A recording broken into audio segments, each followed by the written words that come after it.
Devara movie hit అందుకుంటది అంటారా? మీ expectations ఏ విధంగా ఉన్నాయి? బాగుంటుంది దేవరా మూవీ అంతా ఓషన్ బ్యాక్ డ్రాప్ బాగానే ఉంటుంది. సో కొరటాల శివ ఇప్పుడు పాన్ ఇండియన్ లెవెల్లో గుర్తింపు దక్కించుకుంటాడు అంటారా? డెఫినెట్ గా దక్కించుకుంటాడు. సో మీరు ఏ విధంగా అనుకుంటున్నారంటే స్టోరీ బ్యాక్ డ్రాప్ చూసుకుంటే ఓషన్ అండ్ యాక్షన్ సీక్వెల్ లో కనిపించబోతుంది. సో అది అందరికి కనెక్ట్ అవుతుందా ఫ్యామిలీ ఆడియన్స్ కి కూడా? కన్ఫర్మ్ గా కనెక్ట్ అయింది. హీరోయిన్ కూడా శ్రీదేవి కూతుర్ని పెట్టారు కదా, బాగానే కనెక్ట్ అయితే. సో ఎవర్ గ్రీన్ జంట అంటే గుర్తొచ్చేది శ్రీదేవి అండ్ మన ఎన్టీఆర్. సో ఇప్పుడు అలా పెద్ద సీనియారిటీ అయిపోయింది. ఇప్పుడు జూనియర్ గా వీళ్ళిద్దరు రాబోతున్నారు. వీళ్ళిద్దరు జంటలో వాళ్ళిద్దరిని చూడవచ్చా? చూడొచ్చు డెఫినెట్. ట్రిపుల్ ఆర్ తర్వాత తీయబోయే దేవరా ఇది. సో ఆ లెవెల్ ఎక్స్పెక్టేషన్స్ ని అందుకుంటుందా మరి దేవరా? ఆ లెవెల్ కాకపోయినా డెఫినెట్ 85% రీచ్ అయింది.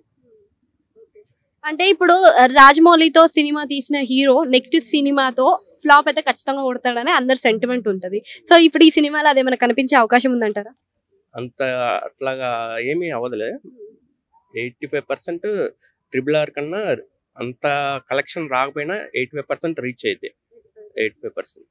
ఇప్పటికే మనకి పాన్ ఇండియన్ లెవెల్లో గుర్తింపు దక్కించుకున్న జూనియర్ ఎన్టీఆర్ మరి ఈ సినిమాతో ఇంకా పాన్ వరల్డ్ సినిమా తీసే అవకాశం ఏమైనా కనిపిస్తుంది? డెఫినెట్ గా ఈసారి నెక్స్ట్ వచ్చే మూవీస్ అన్ని ఇంకా ఇప్పుడు ప్రభాస్ వస్తున్నట్టు కలెక్షన్స్ హ్యూజ్ రేంజ్ లో వస్తాయి.